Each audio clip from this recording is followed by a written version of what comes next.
ler primeiro o texto, depois a gente ora e a gente vai expor o que diz. Atos 6, a partir do verso 8 até o verso de número 15. E Estevão, cheio de fé e de poder, operava grandes maravilhas e milagres entre o povo. Então se levantaram alguns da sinagoga dos libertos, chamado dos libertos, dos sirineus, dos alexandrinos, da Cilícia, da Ásia, a discutir com Estevão. E não puderam fazer frente à sabedoria e ao espírito com que falava. Então subornaram homens que disseram: ouvimos-lo proferir palavras blasfemas contra Moisés e contra Deus. E amotinaram o povo e os anciãos e os escribas, e investiram contra ele, e prenderam e levaram-no ao conselho, ou ao sinédrio, e apresentaram falsas testemunhas que diziam: esse homem não cessa de proferir palavras blasfemas contra este santo lugar e contra a lei. Pois ouvimos dizer que esse Jesus de Nazaré destruirá este lugar e mudará os costumes que Moisés nos outorgou. E todos os que se assentavam no conselho, com os olhos fitos nele, viram seu rosto como o rosto de um anjo. Vamos orar mais uma vez. Senhor, dai-nos graça capacitadora para entendermos a mensagem de hoje. Mensagem essa que foi escrita há quase 2 milênios, em uma cultura completamente diferente da nossa, numa língua completamente diferente da nossa, em um contexto completamente diferente do nosso. Não estamos lendo um livro que foi escrito ontem, ou há 10 anos atrás. Então precisamos, Pai, desesperadamente do Teu auxílio. Ajuda-me a pregar e ajude os irmãos a entender, de modo que haja uma edificação e um crescimento no Teu corpo, na Tua igreja, para a glória e honra de Jesus. Amém. Amém. E amém. Meus irmãos, olhem para mim por um momento, de forma bem resumida. O que a gente leu aqui? De forma resumida. A gente leu que o Estevão, que havia sido designado entre aqueles 7 para cuidar das partes administrativas, ele não se ateve ou ele não se limitou àquela parte administrativa. Ele quis pregar e ele quis mostrar que Jesus Cristo estava vivo. E diante da mensagem que ele estava pregando, e a gente já vai descobrir que mensagem era essa, aqueles homens que já haviam perseguido Pedro e João tinham sido presos 2 vezes, nós estudamos, aqueles mesmos homens agora se levantaram contra o Estevão, e eles fizeram um grande motim, eles reuniram ali um monte de gente para se levantar contra o Estevão, prenderam o Estevão, acusaram o Estevão de coisas que não eram verdadeiras. E ali a gente termina, o texto vendo que quem olhava para o Estevão via o rosto dele como o rosto de um anjo. E por mais que a gente parou a leitura aqui foi só o começo de uma grande audiência que a gente vai acompanhar na próxima semana. Aqui foi a acusação contra o Estevão. Semana que vem a gente vai ver a defesa do Estevão. O que ele disse na sua própria defesa. Mas a gente não está aqui para ler de forma resumida. A gente está aqui para entender versículo por versículo. Então vamos começar pelo verso 8. Ou melhor, faz assim, antes da gente ir para o 8, volta um pouquinho no verso 5. É o mesmo capítulo, então só verso 5. Tem uma informação do Estevão aqui no verso 5 que é importante. E a proposta agradou toda a multidão, e escolheram Estevão, homem cheio de fé e do que mais? Tá, agora vai para o 8. E Estevão, cheio de fé e de poder. Olhe para mim. Importante os irmãos ouvirem isso. O Estevão estava cheio de fé e de poder. Que poder é esse? O Espírito Santo. Atos 1, verso 8, a gente estudou aqui. Jesus, antes de subir aos céus, ele falou assim para os que estavam ali: fique em Jerusalém, até que do alto sejam revestidos de poder. E aí ele diz mais: e vocês receberão poder. Lembram disso? A gente estudou. Vocês receberão poder quando receberes o Espírito Santo. E vocês serão as minhas testemunhas em todo canto do mundo. Por que é importante essa informação? Porque aqui a gente vê o Estevão cheio do Espírito Santo, cheio do poder. E para que é que Deus derramou o Espírito Santo, o poder do Espírito Santo sobre eles? Para que eles fossem testemunhas de Cristo. Meus irmãos, isso é tão importante. A palavra testemunha é a palavra em português. A gente está lendo em português, correto? Mas esse texto em português foi traduzido do grego, que era a língua que foi escrita no original. A palavra testemunha no grego é mártir. Então, se você for ler o texto grego, eu tenho ali a Bíblia em grego, está escrito mártir. Testemunha é o mesmo de mártir. O que é um mártir? Não sei se alguém sabe. Um mártir é uma pessoa que morre por não negar a fé em Jesus Cristo. Já adiantando os próximos capítulos, o Estevão foi o primeiro mártir,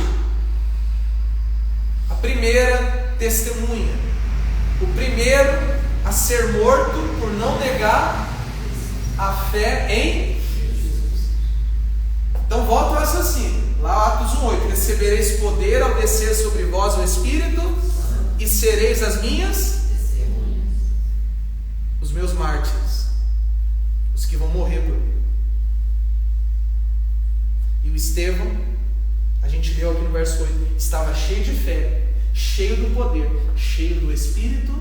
Ele estava testemunhando a Cristo por meio da palavra e por meio de sinais. Porque olha o que diz no verso 8: operava grandes maravilhas entre o povo, e milagres entre o povo. Que povo era esse?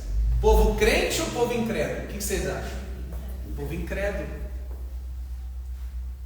Você percebeu? A gente está no capítulo 6, né? O quanto de milagres a gente já viu aqui no livro de Atos?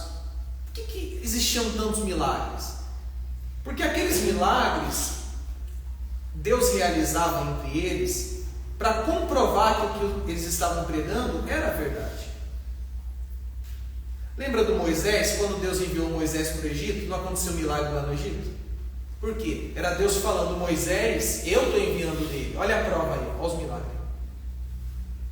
Então, para provar que o que Estevão estava falando era verdade, Deus estava fazendo milagres e maravilhas no meio daquele povo incrédulo.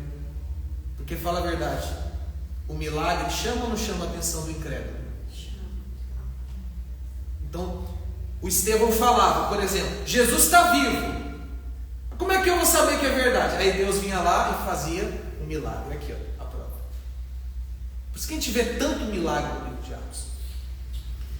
Então, o Estevão, cheio do Espírito Santo, estava testemunhando acerca de Jesus Cristo.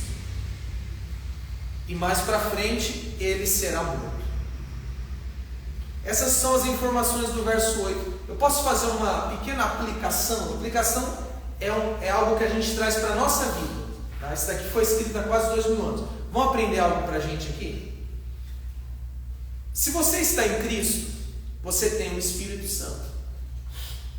Não preciso buscar, pastor? Não, você está em Cristo, você tem o Espírito Santo. Você é salvo, você tem o Espírito Santo. Para que você tem o Espírito Santo? Para que Deus deu a você o Espírito Santo? Para ser testemunha de Jesus. Como é isso na prática, pastor? Testemunhando que Jesus está vivo por meio do seu caráter, da sua conduta, da sua fé, da sua coragem, mesmo em meio às perseguições. E aqui é a notícia que talvez você não queira ouvir, mas eu preciso dizer: você tem o Espírito Santo, porque se precisar morrer por Jesus, você está pronto. Saindo um pouquinho aqui do Estevão e olhando para a vida do Pedro. Pedro tem duas etapas que a Bíblia mostra: a etapa antes de ser salvo e a etapa depois de ser salvo. A etapa sem o Espírito Santo e a etapa com o Espírito Santo. Sabe o que ele fez enquanto não tinha o Espírito Santo? Negou a Cristo. Por que ele negou a Cristo? Porque ele estava com medo. Mas e depois do Pentecostes? Depois do Atos 2 que a gente leu? Ele já foi preso 2 vezes. E sob ameaça: para de falar de Jesus, não vai te matar. E o Pedro: pode matar. Porque aqui é um Pedro cheio do Espírito. Sabe para que você tem o Espírito Santo? Para permanecer firme na hora da perseguição. Sabe por que você tem o Espírito Santo? Para aguentar o sofrimento, para aguentar a calúnia. A gente vive num país que não, assim, eu sou bem sincero, tá? A gente não tem perseguição religiosa aqui. Não, pastor, tem, lá na minha escola, lá, não. Você não deve nem pensar que isso é perseguição com o que você está lendo aqui com a gente todo domingo. Mas quem garante que amanhã depois não aconteça com o nosso país o que acontece, por exemplo, numa Coreia do Norte, numa China, num Cuba? Alguém tem a garantia? E se essa perseguição sobrevier ao nosso país? Você tem o Espírito Santo, e se precisar morrer por Jesus, você vai morrer. Amém, meus irmãos? Porque isso é ser testemunha.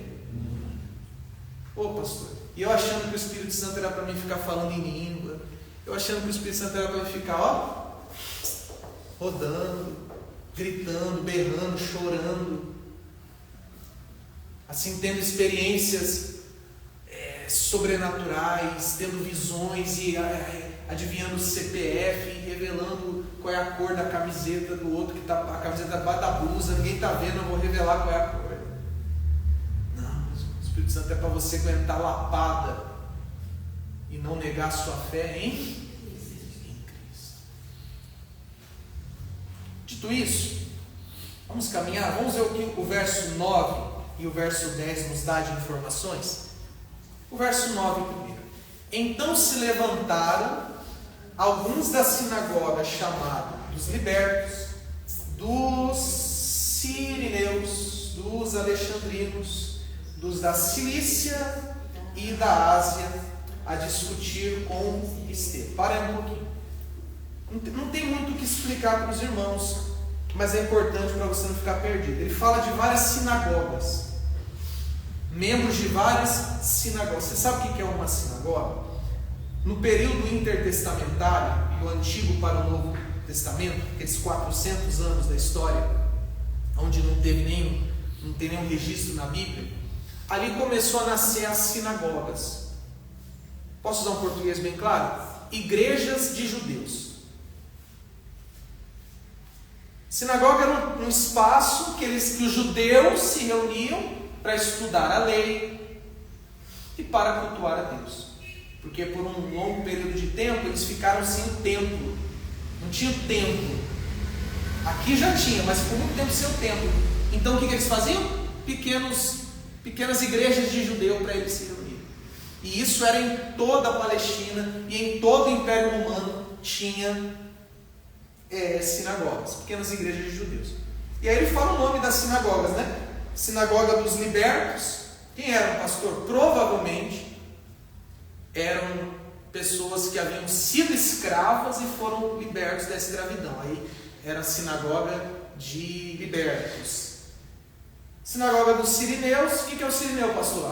Os moradores de Cirene, que era uma cidade lá do Império Romano. Sinagoga dos alexandrinos. Quem eram os alexandrinos? Será que eram aqueles que o nome era Alexandre? Só tinha Alexandre nessa sinagoga? Não. É a cidade chamada Alexandria, que era a segunda maior cidade do Império Romano. Sinagoga da Cilícia, quer dizer, os habitantes da Cilícia, e a sinagoga da província da Ásia, que aí era um monte de outras cidades que envolviam a província da Ásia. E o que todos estes fizeram? Eles se uniram contra Estevão. Não é pouca gente não, tá? Eu vou dizer uma coisa para vocês. Não havia total concordância entre os libertos, os sirineus, os alexandrinos. Tinha suas diferenças. Mas na hora de se levantar contra o Estevão, eles deixaram as diferenças de lado e se uniram. Era muita gente. Mas por quê? Por qual razão? Por qual razão? A gente já vai entender. Mas veja o verso 10. E não puderam fazer frente à sabedoria e ao Espírito com que falava. Olhe para mim. Por que eles se levantaram? Ou melhor, por que eles se uniram e se levantaram contra o Estevão? Porque Estevão estava fazendo milagres? Será que é por causa dos milagres? Era por causa da palavra que o Estevão estava pregando. Que palavra é essa, pastor? A gente já vai descobrir. Mas o fato é, o Estevão estava pregando uma palavra que incomodou muita gente. E todas essas pessoas que ficaram incomodadas eram judeus. Gente, entenda isso. Aqui é tudo judeu. O que está acontecendo aqui até o capítulo é tudo judeu. Tudo judeu. É tudo judeu. Então o que o Estevão pregou incomodou muito os judeus. Muito. E quando esse verso 10 fala que eles não conseguiram resistir à sabedoria do Estevão, significa que o Estevão estava pregando e eles tentaram refutar o ensino de Estevão. Quer dizer, eles tentavam dizer que o que Estevão estava falando era mentira.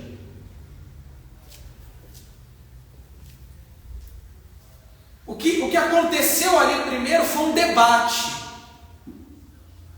Um debate de ideias. O Estevão falando uma coisa e essa multidão falando outra. Só que eles não conseguiam resistir ao que o Estevão estava falando. Eles não conseguiam refutar as ideias do Estevão. Eles não conseguiam vencer o debate contra o Estevão. Eles não tinham argumento. O que o Estevão estava falando era tão profundo e tão verdadeiro que eles não conseguiam resistir. Mas antes da gente ver que mensagem que o Estevão estava pregando, é importante dizer que o que o Estevão estava pregando estava baseado, alicerçado, firmado. Aonde? Nas Escrituras, na palavra. O que Estevão estava ensinando não era da cabeça dele. O que o Estevão estava ensinando não era do coração dele. O que Estevão estava ensinando era da palavra de Deus, era das Escrituras. Não era a palavra de homem, era a palavra de quem? E aqui, meus irmãos, eu tenho algo para dizer a você. Não tem como ir contra a palavra de Deus. Por mais que tinha gente estudada entre os alexandrinos, entre os sirineus, entre os da Cilícia, não tem estudo capaz de negar as verdades da palavra de Deus. A palavra de Deus, meus irmãos, ela é inerrante, ela é perfeita. E o Estevão estava simplesmente anunciando a palavra de Deus. Então, sei lá, por exemplo, esse da sinagoga dos libertos. olhavam para Estevão e falavam: eu não concordo com o que Estevão está falando. Não interessa se você concorda ou não. A fonte da mensagem do Estevão eram as Escrituras. E o que é maior, a sua opinião ou a Escritura? Então eles não conseguiam, eles ficavam revoltados, porque não tinha como. Aí o Estevão pregando as Escrituras, e eles: não, isso daqui não é assim, não é desse jeito, eu não concordo. Mas não tinha como, porque a palavra de Deus, meus irmãos, quando ela é pregada, você pode não gostar, você pode não concordar, mas não tem como fugir. Isso aqui, gente, isso aqui é a coisa mais verdadeira que existe. Viu? Isso daqui, apesar de ter sido escrito há quase 2 milênios, não existe palavra mais verdadeira, mais fiel, mais santa do que isso aqui. Nenhuma. E o Estevão estava pregando, as Escrituras. Então, já que eles não conseguiram ganhar o debate, já que eles não conseguiram ir contra o que o Estevão estava falando, eles apelaram para uma atitude muito feia. Veja comigo qual foi a atitude deles no verso 11, no 12 e no 13, que a gente vai voltar e ler depois com mais calma. Só o comecinho do verso 11, Então, o que eles fizeram? Subornaram homens que disseram. Já a gente viu o que eles disseram, mas olha para mim. Não conseguiu vencer o debate no campo das ideias? Então, suborno. Apelaram para uma atitude criminosa, não só diante dos homens, mas diante de Deus. Porque suborno é algo errado. Subornaram. O verso 12 fala mais dessa atitude deles, aqui. E amotinaram o povo e os anciãos e os escribas e investiram contra ele. E fizeram o que com ele? Prenderam e levaram ao conselho. E o verso 13 diz mais sobre isso, E apresentaram falsas testemunhas que dizem. A gente já vai ver o que eles diziam. Mas veja só, o que Estevão estava pregando estava pautado nas Escrituras. Como eles não conseguiam refutar as Escrituras, então eles contrataram falsas testemunhas. Olha que engraçado, né, gente? Esse povo que estava debatendo contra o Estevão se dizia um povo que observava a lei, que zelava pela lei, que praticava a lei, que obedecia a lei. Mas a gente acabou de ler que eles contrataram falsas. E vocês se lembram dos 10 mandamentos? Que é a parte moral da lei? Um dos 10 mandamentos é: não dirás falso. Que engraçado. Defendiam tanto a lei, mas eles estavam ali naquele momento quebrando um dos mandamentos da lei. Mentiram. Apelaram para a força, apelaram para a desonestidade. Por quê? Porque não conseguiam refutar o ensino do Estevão. Por quê? Porque o que o Estevão estava ensinando era da palavra, e não tem como vencer o que a palavra de Deus diz. Não tem. E sabe o que é triste que eu vejo aqui? É que o povo acreditou nas mentiras. E o povo entrou na onda das falsas testemunhas. O povo entrou na onda daquelas mentiras e prenderam o Estevão. Gente, posso ser sincero com vocês? Se aquele povo conhecesse as Escrituras, eles iam acreditar nas falsas testemunhas? Se aquele povo examinasse as Escrituras, como Jesus disse, eles iriam cair naquela mentiraiada contra o Estevão? Mas por que caiu? Porque eles não conheciam as Escrituras. E aqui tem uma lição importante para nós. Quando nós não conhecemos as Escrituras, nós acreditamos em tudo que nos dizem. Quando nós não conhecemos as Escrituras, nós somos presas fáceis do discurso daqueles que querem mentir, que querem enganar. Quando nós não conhecemos as Escrituras, nós somos facilmente influenciáveis por aquilo que os outros dizem. Uma das coisas que eu mais tenho ensinado aos irmãos, desde que iniciamos este trabalho, é: você precisa conhecer as Escrituras. Você precisa. Você tem uma Bíblia na sua casa, no seu idioma. Você precisa examinar, você precisa ler, você precisa estudar, você precisa entender, porque senão você vai ser levado, como disse Paulo, por várias doutrinas, por vários ensinos. Uma hora você acredita nisso, outra hora você acredita naquilo.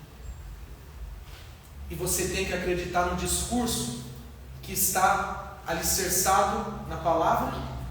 Lembra de uma pergunta que eu fiz aqui aos irmãos um tempo atrás? Qual foi a pergunta que eu fiz? Se eu vier aqui e ensinar algo que está contrário às Escrituras, vocês vão acreditar? Os irmãos disseram, não. Aí qual foi a outra pergunta? Como é que você sabe se você não lê as Escrituras? Gente, o princípio básico dos evangélicos, os evangélicos surgem com o movimento da Reforma Protestante. O que distingue, o que diferencia um cristão católico e um cristão evangélico é que para o cristão evangélico a única regra de fé e prática é a Bíblia. É o chamado sola Escritura, somente as Escrituras. Então você só deve acreditar em nós se você pegar o que estamos falando e sujeitar aos ensinos da palavra de Deus. Se eles fizessem isso, eles não iam cair na onda das falsas testemunhas. Mas agora a gente vai ver o que o Estevão estava pregando afinal. Porque aqui não diz diretamente o que ele estava pregando, mas a gente pode descobrir com as acusações que fizeram contra ele. Vamos ver quais foram as acusações? Verso 11 de novo. Então subornaram homens que disseram: ouvimos-lo proferir palavras blasfemas, primeiro, contra quem? Moisés. E segundo, contra? Deus. Olhe para mim. As duas primeiras acusações: Estevão está blasfemando contra Moisés. Segunda acusação: Estevão está blasfemando contra Deus. Vai no verso 13 para a gente ver qual foi a outra acusação. Apresentaram falsas testemunhas que diziam: esse homem não cessa de proferir palavras contra este santo lugar e contra o que mais? Terceira e quarta acusação. Terceira, olhe para cá. Ele está blasfemando contra o templo. O santo lugar aqui é o templo. Quarta, ele está blasfemando contra a lei. Só que tem mais duas acusações que está no verso 14. Pois ouvimos dizer que esse Jesus de Nazaré destruirá este lugar e mudará os costumes que Moisés nos outorgou. As duas últimas acusações. O Estevão está dizendo que Jesus vai destruir o templo e que Jesus vai mudar os costumes que Moisés nos deixou.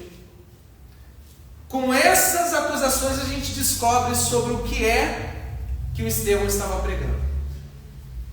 O que, pastor? Posso falar? Estão atentos? O discurso do Estevão, pelas acusações que fizeram, sem dúvida alguma era a transição da antiga para a nova aliança. Pastor, como é que o senhor afirma isso? Olha as acusações: Moisés, lei, templo, Jesus mudando o costume. Calma que eu vou explicar para você o que isso significa. Mas vamos ver as acusações? Eu anotei tudo aqui, então olhe para cá e veja. A primeira acusação: Estevão está blasfemando contra Moisés. Verdade ou mentira? O que você acha? Blasfemar é ofender. O Estevão era um judeu. Eles disseram que o Estevão estava blasfemando contra Moisés. O que você acha? É verdade ou mentira? É claro que é mentira. Com certeza o Estevão falou do Moisés, mas não blasfemou contra Moisés. Então essa aí é mentira, tá? Primeira acusação, mentira. A segunda: Estevão está blasfemando contra Deus. O que você acha? Claro que é mentira. Ele falou de Deus, mas eles disseram que ele estava blasfemando. Terceira acusação: Estevão está falando mal do templo. O que você acha? Lembrando que ele era judeu. Você acha que ele ia estar falando mal do templo? Mas ele falou do templo. Não mal, mas falou. Quarta acusação: Estevão está falando mal da lei. O que vocês acham? É claro que é mentira. Ele falou da lei, mas não falou mal. Estevão diz que Jesus vai destruir o templo. Verdade ou mentira? É mentira, gente. Jesus nunca disse que ia destruir o templo. Deus falou que o templo seria destruído e foi no ano 70, pelos romanos, não por ele. Então, mentira. Estevão falou do templo? Sim, mas falou que Jesus ia destruir? Sexta acusação contra Estevão. Estevão diz que Jesus mudará o costume de Moisés. Verdade ou mentira? Verdade. Das 6 acusações feitas contra o Estevão, 5 eram mentira.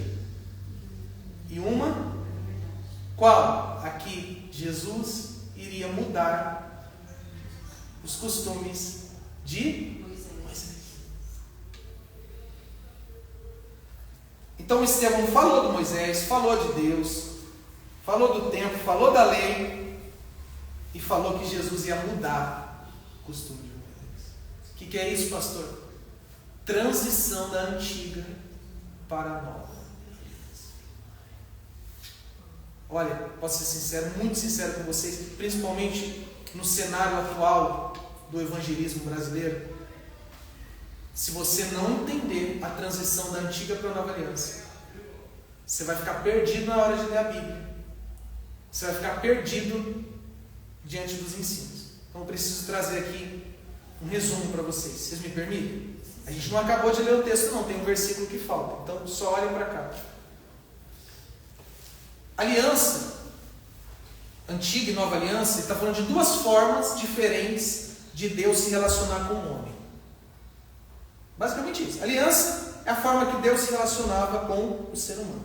A antiga aliança, ela valeu de Moisés, lá no Monte Sinai, até a morte de Jesus. Não é até Jesus, o nascimento, é até a período da antiga aliança, de Moisés até a morte de Jesus. Acabou a antiga aliança ali. E a nova aliança? Da morte de Jesus até o arrebatamento. Deixa eu já fazer uma pergunta para você. Você nasceu antes ou depois da morte de Jesus? Então em que aliança nós estamos? O que o Estevão estava ensinando era antes ou depois da morte de Jesus? Então quando o Estevão estava pregando, ele já estava em que aliança? Vamos falar mais sobre essa antiga e essa nova aliança. Quem foi o mediador da antiga aliança? Moisés. Foi através dele. Aonde foi firmado? No Sinai. Qual foi o selo daquela aliança? O sangue de um animal inocente. E a nova aliança, quem foi o mediador? Cristo. Aonde? Monte Calvário. A cruz. O que selou essa aliança? O sangue dele. Que inclusive é em memória do sangue dele que já nós vamos iniciar. Uma outra informação importante. Na antiga aliança tinha a lei. Deus deu a lei ao povo. E a lei não era só 10 mandamentos não, tá? Eram 613. 10 eram os moral, a lei moral. Mas no total, se você pegar tudo que Levítico, números e tudo mais, são 613. Então na época da antiga aliança, tinha a lei civil, cerimonial e moral. O que era a lei civil, pastor?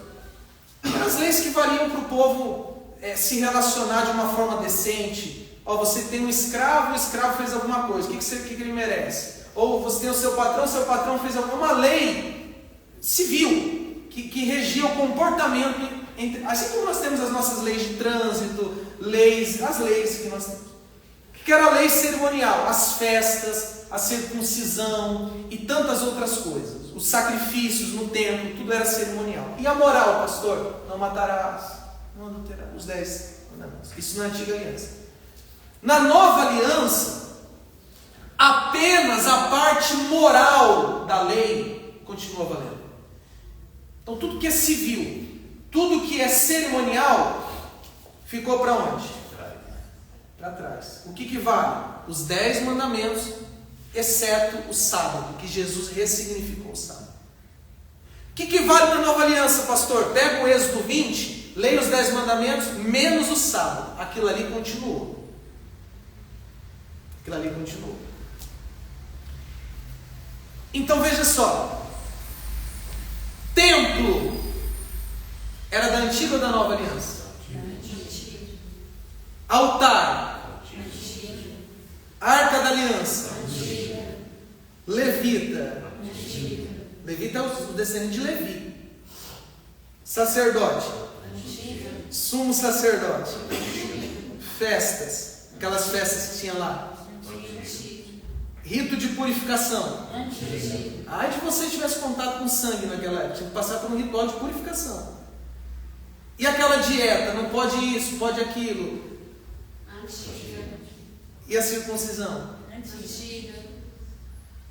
Tudo isso fez parte da... Só que o povo que estava ouvindo o Estevão não tinha entendido isso. Então imagina o Estevão chegando e dizendo: o templo ficou no passado, o altar ficou no passado, a arca da aliança. Vocês ouvindo isso, não surge qualquer efeito em você. Mas eles ouvindo, eles se encheram de ira. O Estevão está falando mal do templo. Não, ele não está falando mal do templo, ele estava dizendo que o templo é da antiga. O Estevão está pregando contra o altar. Não, ele não está, ele está dizendo que o altar ficou para trás. O Estevão está dizendo que não precisa circuncidar, que a circuncisão não presta. Não, ele não está dizendo que não presta, ele está dizendo que ficou para...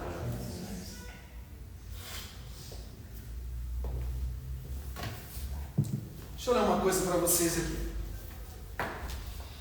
Isso daqui é um livro que eu li recentemente, que diz assim: nós, na nova aliança, não praticamos circuncisão, não acreditamos que Deus habita numa arca, não nos tornamos judeus, não oferecemos sacrifício de animal, não colocamos mulher para fora da cidade por 7 dias quando estão no ciclo menstrual. O pastor tinha isso? Tinha. Antiga. Não damos aos nossos filhos não damos ao nosso filho mais velho o dobro do que damos aos outros, porque na época tinha um primogênito. Não dividimos animais entre puros e impuros para alimentação. Então, se você tem dúvida se pode ou não comer carne de porco, fique à vontade, porque isso é da antiga aliança. Não vamos a Jerusalém uma vez por ano para receber perdão. Não ficamos fora da igreja quando temos uma alergia não identificada, porque isso era. Não guardamos o sábado. Quando nos arrependemos de um pecado, não rasgamos a roupa ou nos vestimos com pano de saco. Nossos pastores não são descendentes da tribo de Levi, porque naquela época era da tribo de Levi. Não temos sacerdotes que oficiam sacrifício. E nossos ministros não se lavam em talhas de água e depois se vestem de branco antes de pregar, e por aí vai. Por quê? Porque tudo isso é da antiga. Você fica com raiva quando você ouve isso? Não. É porque você não é judeu. Os judeus, até hoje, se você falar isso para eles, imagina naquela época. Fazia pouco tempo que Jesus tinha morrido. Eu digo a vocês que nem mesmo os apóstolos, todos eles já tinham entendido essa diferença, mas o Estevão havia entendido.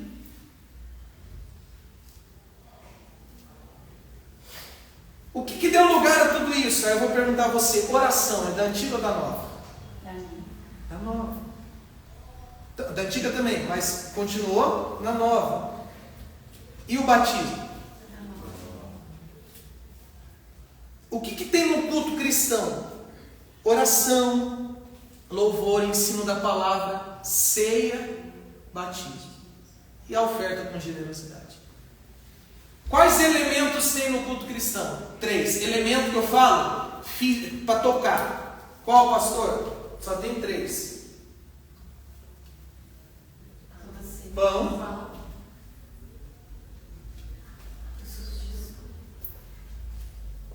E na hora de batizar? Os únicos elementos que continuaram na nova aliança: pão, vinho e água. Pão e vinho para a ceia.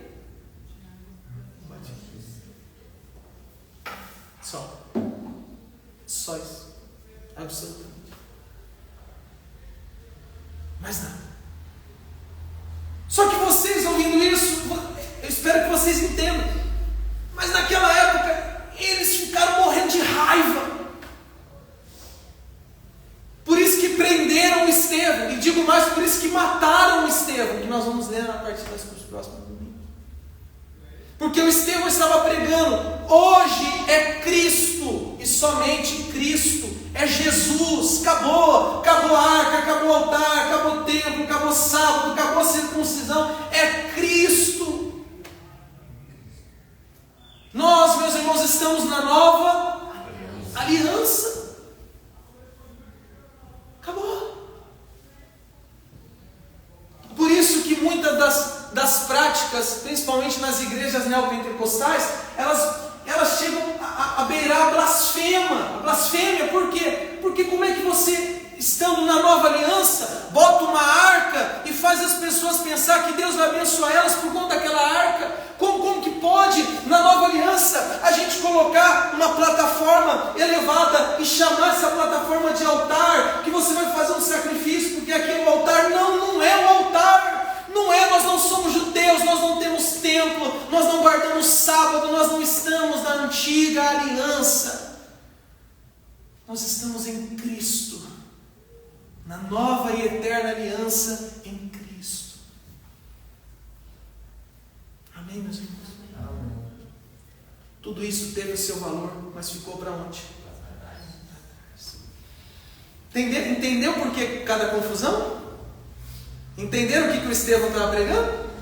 Entenderam as mentiraiadas que contaram contra ele? E o finalzinho, verso 15 diz, para a gente cear, verso 15: e todos os que se assentavam no conselho, com os olhos fitos nele, viram o seu rosto como um anjo. Pergunta para mim assim, ó. Eu quero que vocês me perguntem. É para perguntar mesmo. Pergunta assim. Eu vou falar e você pergunta, tá? Pastor. Por que o rosto dele parecia de um anjo? Posso responder? Não faço a mínima ideia. Me explica aí, pastor. Não sei. Mas como é que o senhor não sabe? O senhor não estuda? Não sei. Mas não está na Bíblia? Não. Tem alguma explicação aqui? Só está dizendo que o rosto, quem olhava para ele, via um rosto parecendo o rosto. Mas eu quero entender, o pastor não vai entender. Por quê? Porque tem coisas na Bíblia que a gente nunca vai entender. Sabe onde que a gente peca? Quando a gente quer inventar história. Aí eu chego aqui, pessoal, o rosto dele parecia de um anjo, por causa que o anjo não sei de onde veio e estava ali também. Aí a gente mistura as coisas e inventa as coisas. Jesus usou a saliva para curar o cego? Sim. Por quê? Não sei. Um mistério. Sabe por que eu fiz questão de trazer isso para vocês? Porque a gente tem que aprender a respeitar o silêncio das Escrituras. Sabe qual é o problema do pregador? É quando a Bíblia para de falar e ele continua. O que a Bíblia não diz, meus irmãos, nós não temos o direito de inventar. O que Jesus estava escrevendo no chão? Quando trouxeram uma mulher pega em flagrante, não estava lá escrevendo na areia? O que ele estava escrevendo? Também não. Por quê? Porque a Bíblia não fala. Mas eu já ouvi gente que está dizendo que ele estava escrevendo o pecado da mulher na areia, que ele estava escrevendo o nome dos acusadores dela na areia. Onde que tiraram isso? Então vamos aprender a respeitar o silêncio das... Porque o que a Escritura fala, a gente entende. O que ela não fala, a gente não entende. Está tudo certo. Louvado seja o nome do Senhor por isso. Meus irmãos, para a gente cear, vocês entenderam que nós estamos na nova aliança? Vocês entenderam que o Espírito Santo está em você para te capacitar a, se for preciso, morrer por Jesus? Vocês entenderam que contra a Bíblia, não tem como ir contra a Bíblia, a não ser que comece a mentir e levantar falsas testemunhas? Porque as Escrituras são infalíveis. Vamos ficar de pé, por gentileza.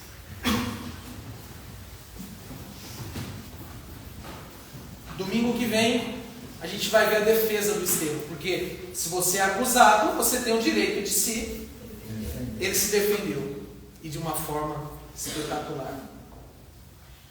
E a história dele todo mundo já sabe, que eu já falei aqui várias vezes. O final, diferente do Pedro que foi livre, o Estevão morreu.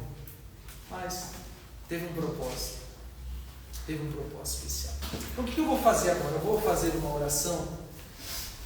E depois dessa oração, eu vou convidar os irmãos a virem aqui, pegarem o pão, pegarem o cálice, em memória do corpo e do sangue de Cristo. Nós vamos cantar um hino em memória de Cristo e vamos cear de todo o nosso coração. Feche os olhos. Senhor,